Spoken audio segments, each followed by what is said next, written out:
Coucou, on continue notre découverte du logiciel Blender.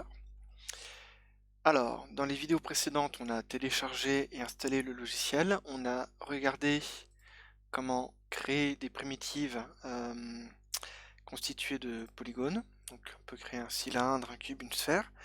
Et comment on les déplace sur l'axe X, Y, Z d'un espace orthonormé en 3 dimensions.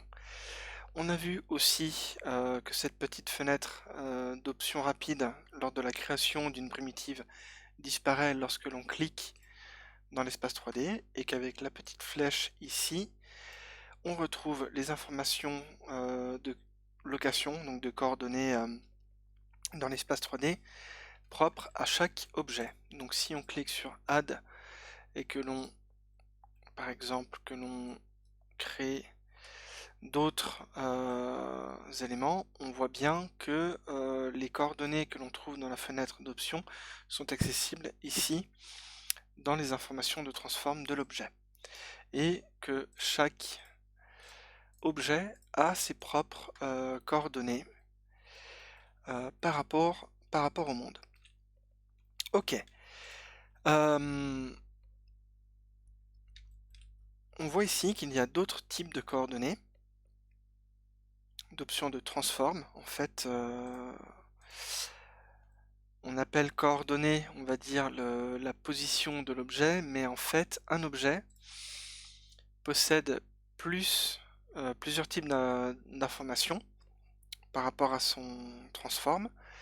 Donc des informations de location, donc position en français, mais aussi rotation. On peut donc faire tourner un objet sur l'axe X, Y et Z, et des informations de scale, donc de mise à l'échelle sur son axe X, Y et Z.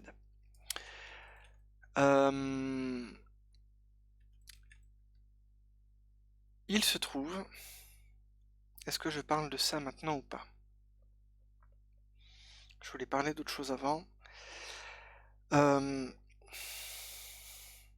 Oui, je vais vous parler de la différence entre deux types de coordonnées. Là, ça rejoint un peu des notions que on peut voir en physique avec le principe de relativité. C'est beaucoup plus simple que ça, hein. C'est vraiment pour introduire l'idée. Alors, il se trouve que pour le moment, j'ai juste un cylindre et une sphère qui existent dans un univers vide, un monde vide. Là, il y a une scène 3D qui contient une sphère et un cylindre. Donc, si je déplace en position ma sphère, par exemple, qui a juste des informations de location, pas de rotation ni de scale, pour simplifier.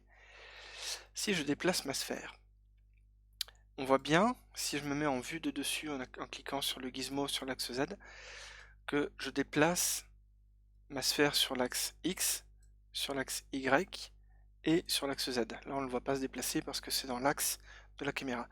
Donc, on voit que lorsque l'on le déplace sur son axe, ça se fait de manière parallèle à l'axe du monde. On voit ici très clairement l'axe X, et si je déplace donc sur les coordonnées X de l'objet, ça va suivre l'axe X du monde. Parce que l'objet est situé dans le monde. C'est évident.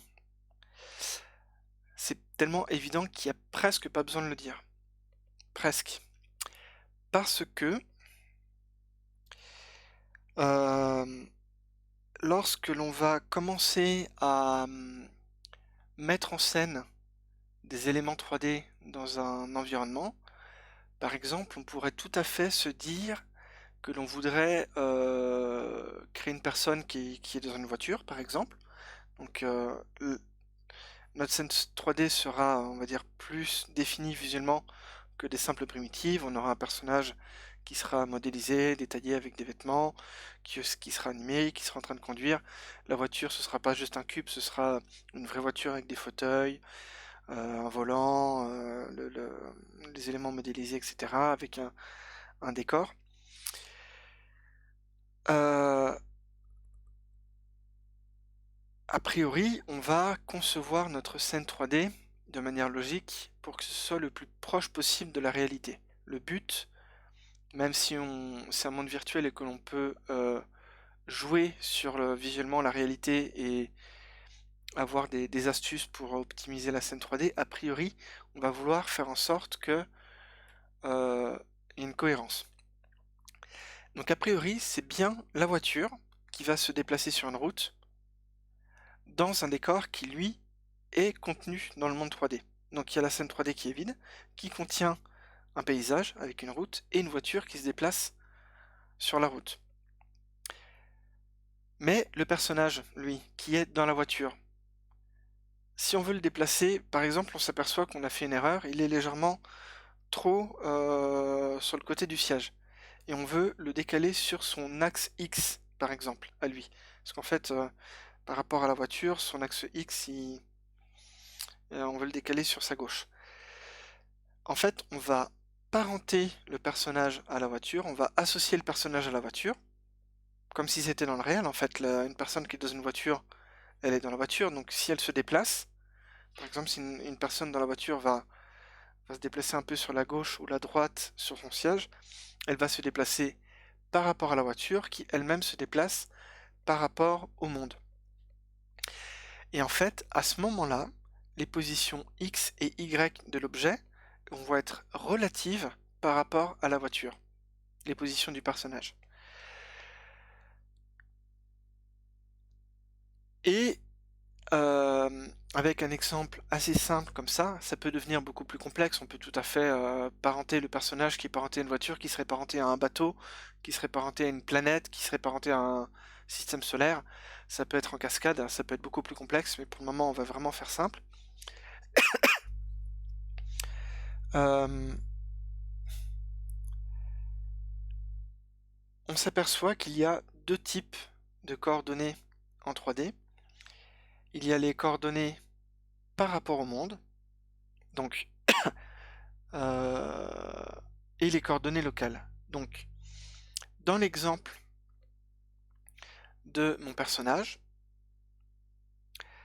qui est dans la voiture, ses coordonnées locales vont très peu bouger. Par exemple, il a envie de se gratter le dos sur le siège. Je dis une bêtise.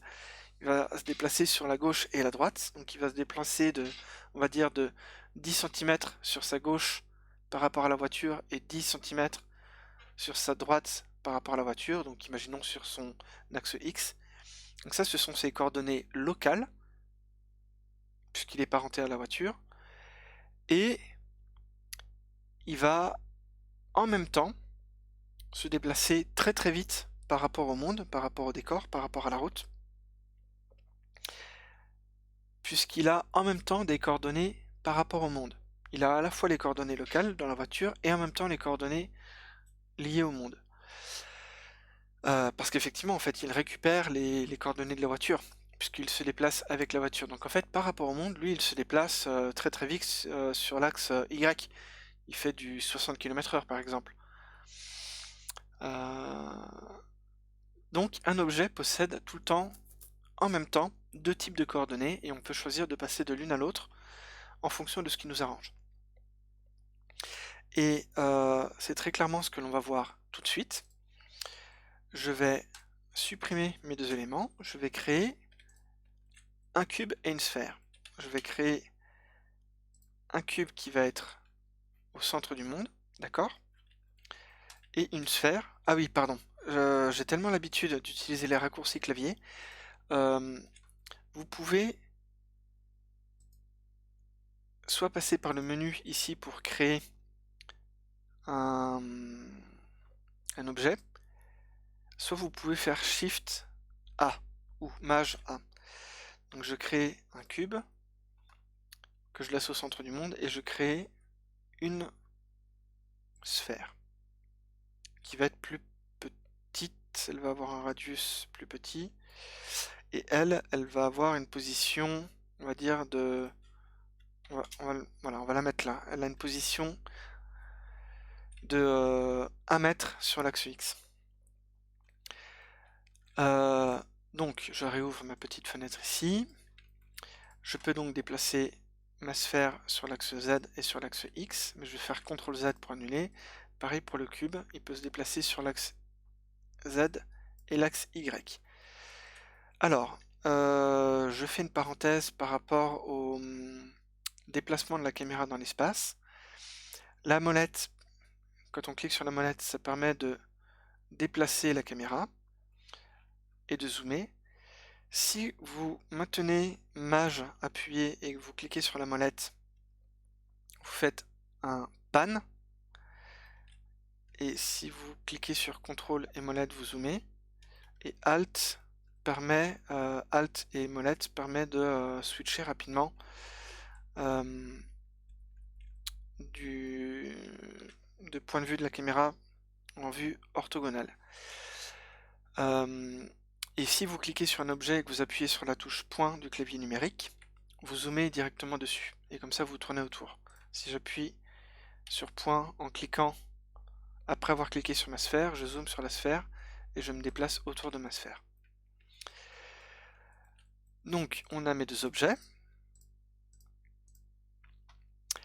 Et on s'aperçoit que lorsque j'en sélectionne un, vous voyez sur la droite, j'ai un truc qui s'appelle cube et un truc qui s'appelle sphère qui sont eux aussi sélectionnés.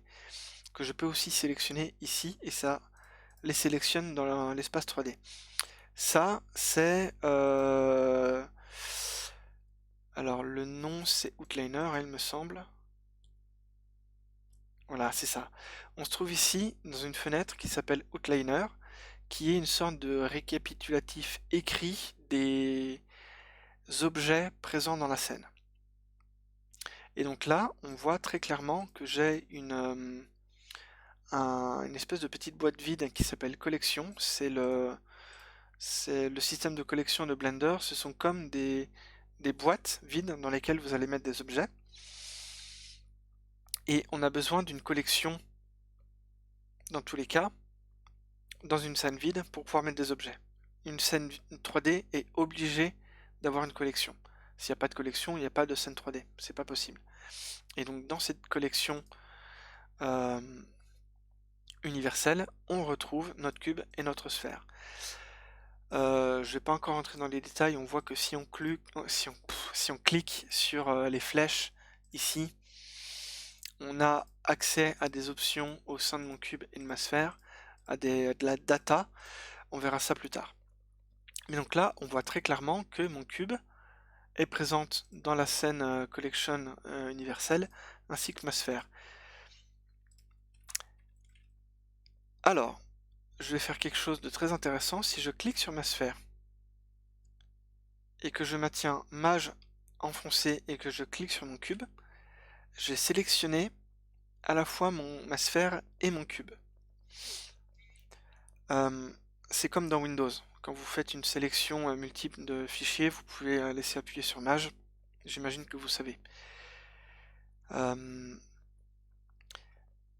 j'ai d'abord sélectionné ma sphère puis mon cube, on voit que c'est mon cube qui est sélectionné en dernier, donc il est entouré d'orange, un orange légèrement plus brillant, plus clair et plus vif que l'orange de ma sphère. Et si je fais Object Parent, Object, on s'aperçoit qu'il y a une petite ligne faite de pointillés qui est venue lier ma sphère et mon cube. Qu'est-ce qui s'est passé? En fait, ma sphère a été parentée au cube. C'est un peu comme si j'avais schématisé la situation que j'avais expliquée tout à l'heure, où ma sphère serait notre personnage et le cube serait la voiture. Le personnage est parenté à la voiture. Donc, si je sélectionne ma sphère et que je la déplace dans le monde, ou plutôt si je modifie ses coordonnées, on a plus ou moins la même situation que précédemment. Sauf que cette fois-ci, si je clique sur mon cube et que je déplace mon cube et que je modifie ses coordonnées, ça déplace également ma sphère, parce que la sphère a été parentée au cube. Euh,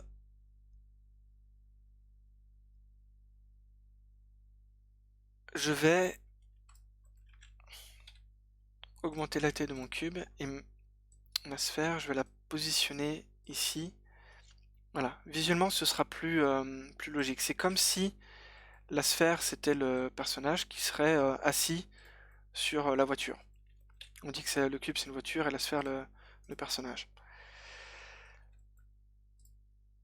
Donc effectivement, si les voitures se déplacent par exemple sur l'axe Y, eh bien le personnage est assis sur la voiture donc il va partir avec. Mais maintenant si je clique sur mon personnage, on voit qu'il n'a pas de coordonnées en Y. En fait c'est logique, il ne s'est pas déplacé sur l'axe Y par rapport à la voiture. Et maintenant, si je zoome et que je le déplace très légèrement sur l'axe Y, il peut se déplacer sur l'axe X, Y et Z dans la voiture, alors que la voiture, elle, se déplace dans le monde. Très bien. Donc je peux rezoomer sur la voiture. Et il se passe la même chose. Si je clique sur mon personnage, il se passe la même chose avec sa rotation. Je peux le faire tourner sur l'axe X, Y et Z. Par exemple, on imagine qu'il se penche un peu pour regarder par la fenêtre. On peut imaginer qu'il y a une fenêtre ici. Et si la voiture, elle veut prendre un virage, donc on va la faire tourner légèrement sur l'axe Z. Donc il y a l'axe Z qui est vertical, donc en fait la voiture va tourner par rapport à l'axe Z.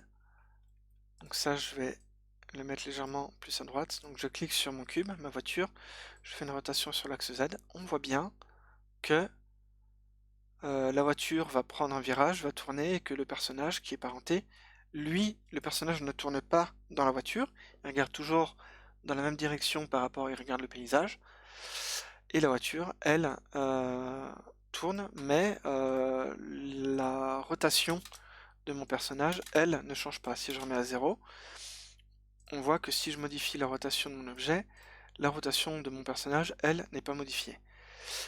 Et inversement, je peux tout à fait dire que mon personnage, il s'est garé, il est sorti de la voiture pour aller se promener, il va s'acheter des clopes. Sauf que là, on a un petit souci, c'est que maintenant, si notre voiture, si on veut la faire se déplacer, alors elle n'est pas censée se déplacer parce que le personnage n'y est plus, mais imaginons, il a oublié de mettre le frein à main et la voiture va partir dans une pente.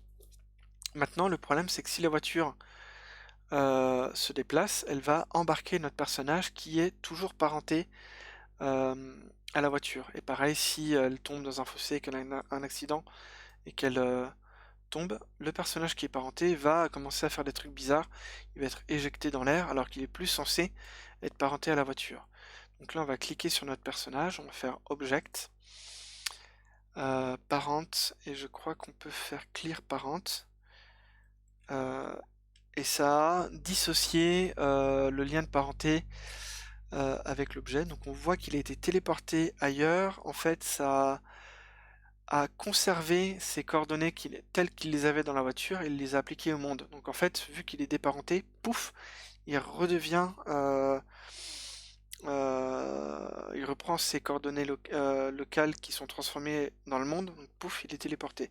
Je vais faire CTRL Z. On peut aussi faire Object, Parent, Clear Parent, on Keep Transformation.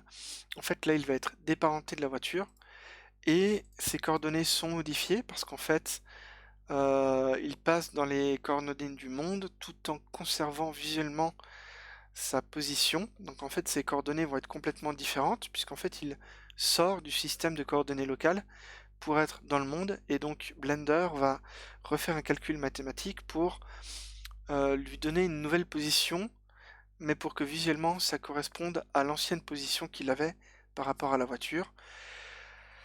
Voilà. Euh, En fait, ouvrez Blender, essayez, vous allez voir qu'en fait c'est assez logique. Là, je parle de manière théorique pour démystifier et comprendre ce qui se passe.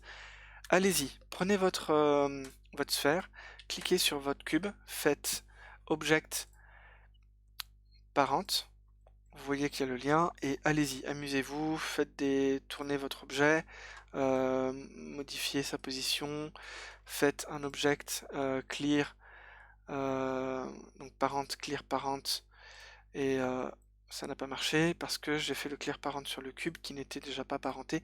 Amusez-vous, ça va devenir assez intuitif et assez logique, et en fait très simple. N'hésitez pas à expérimenter et à jouer avec ce genre de choses.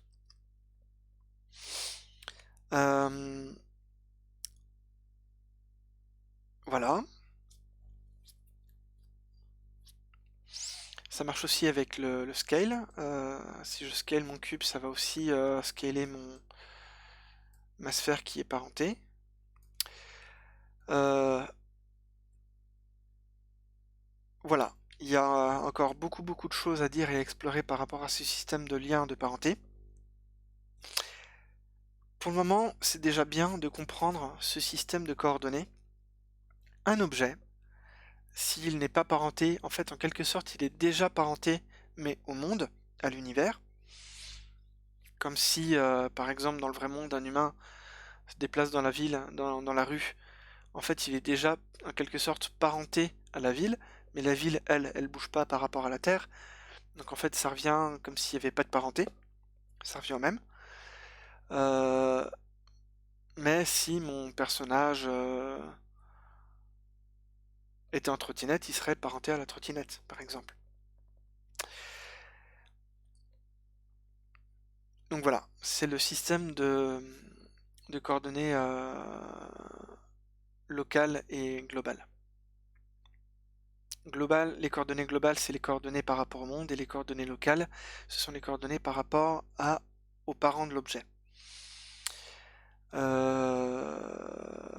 Voilà.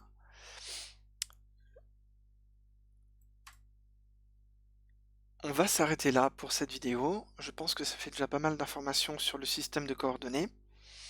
Expérimenter, et une fois que ce sera intuitif, on pourra continuer à explorer le logiciel.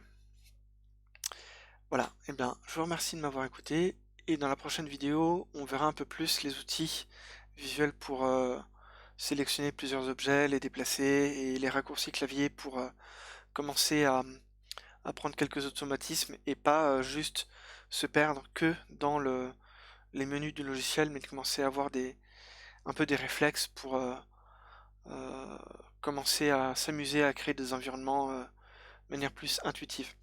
Il n'y a pas que la théorie, après c'est aussi bien de passer à la pratique et à s'amuser un peu. Eh bien, à tout de suite ou à plus tard.